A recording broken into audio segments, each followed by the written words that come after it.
Bapak Ibu, saudara-saudari yang terkasih dalam Tuhan, Shalom. Bila saatnya nanti ku tak berdaya lagi, hidup ini sudah jadi berkat. Hidup ini adalah kesempatan. Sebuah lagu yang sangat populer diciptakan oleh seorang hamba Tuhan bernama Pendeta Wilhelmus Latumahina. Ketika dia merenung anaknya yang kecelakaan lalu lintas, meninggal, lalu dia mulai merenung arti kehidupan.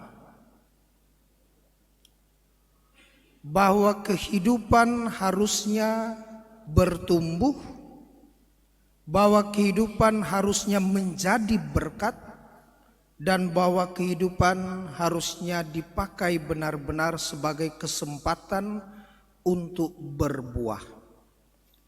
Saudara-saudariku yang terkasih dalam Tuhan, Injil hari ini menggarisbawahi kepada kita tentang kesempatan yang diberikan oleh Allah untuk semua orang, untuk semua orang. Ada benih gandum yang ditaburkan di ladang Tuhan sebagai anak-anak kerajaan Allah, anak-anak terang. Tapi juga pada kesempatan yang sama ada benih lalang yang ditaburkan oleh musuh atau oleh si jahat sebagai benih yang mengganggu pada ladang yang sama. Benih gandum di ladang Tuhan ditaburkan, tapi juga ada benih lalang yang ditaburkan di sana bersamaan dengan benih gandum itu. Bertumbuh, mulai berbulir, dan kelihatan mana gandum, mana lalang.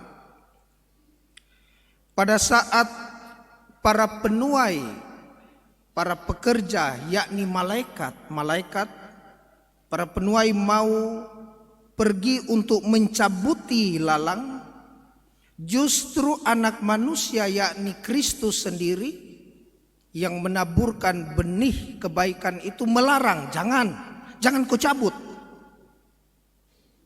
Memang sudah kelihatan, sudah bertumbuh, sudah berbulir, sudah terlihat bedanya. Ini lalang, ini gandum, tapi jangan kau cabut. Mengapa? Karena nanti ketika kau mencabut lalang, nanti gandumnya terganggu dan bisa jadi ikut tercabut. Kapan kau harus mengerjakan? Pada saat panenan tiba, tuaian siap untuk dipanen. Mengapa anak manusia atau Kristus melarangnya? Karena diberi kesempatan. Kesempatan untuk apa? Pertama, kesempatan agar benih baik, yakni gandum ini boleh tumbuh menjadi kokoh dalam identitas sebagai gandum sebenar-benarnya. Gandum dan lalang itu identik, serupa tapi memang tak sama. Tumbuh gandum, tumbuh lalang, sama. Tetapi gandum adalah gandum, lalang adalah lalang. Di dalam identitas gandum sebagai gandum, dia harus tumbuh kokoh dan kuat. Kesempatan yang kedua adalah supaya gandum yang kokoh dan kuat tak juga lepas dari kerapuhan, kelayuan, kekeringan, dan kemungkinan mati. Maka Tuhan beri kesempatan untuk disegarkan, dibarui, dan sebagainya. Kesempatan yang ketiga adalah supaya benih lalang pada waktunya dimusnahkan dan benih gandum pada saatnya dipanen, dituai berkas-berkasnya. Saudara-saudari yang terkasih, hidup ini adalah kesempatan untuk hidup benar di hadapan Tuhan. Pun demikian tak ada orang satupun yang suci murni sempurna tanpa cacat dan celah. Sehingga ketika kita rapuh dan layu, kita kering dan rentan mati di dalam dosa, kita diberi kesempatan untuk menyegarkan diri dan membarui hati kita. Lewat apa? Bacaan pertama menjawab, lewat pertobatan. Bacaan pertama mengatakan, apabila mereka berdosa, kau beri kesempatan untuk bertobat. Lalu bagaimana dengan mereka yang sudah berusaha tumbuh dalam identitas kekristenan, dalam identitas kekatolikan, sangat sangat taat beribadah, melaksanakan baik-baik ajaran-ajaran gereja, melaksanakan perintah Tuhan. Bapak Ibu tetap sama, tumbuh kokoh dan kuat, tidak serta-merta menjadikan kita manusia super yang kebal terhadap konsekuensi dosa, sehingga gampang juga kita jatuh, sehingga gampang juga kita terpental oleh benih-benih kebaikan yang berasal dari Allah, karena ketubuhan kita rentan terhadap dosa. Sehingga saya selalu mengatakan, selama hayat dikandung badan, selama nafas masih berhembus, selama darah masih mengalir, selama jantung masih berdetak, selama nadi masih berdenyut, selama itu pula kita rentan jatuh dalam dosa. Tetapi di samping manusia bertubuh, kita juga manusia yang berroh. Bacaan kedua mengingatkan orang-orang benar yang terus-menerus mau bertumbuh di dalam Kristus. Sebagai gandum yang ditaburkan dari benih kebaikan ilahi, maka kita berdoa di dalam rohnya yang kudus. Bahkan roh sendiri, kata bacaan kedua, berdoa untuk kita dengan keluhan-keluhan yang tak terucap. Kita berliturgi, Bapa kami dalam surga dimuliakan, salam Maria, doa syukur agung. Tetapi yang menjadi sangat penting adalah ketika roh kita juga berseru kepada Tuhan. Ketika hati kita terangkat di dalam hadiratnya yang kudus, kita tidak mengucapkan, kita tidak berbicara, kita tidak bercakap, tetapi roh mendoakan kita dengan keluhan-keluhan yang tak terucap.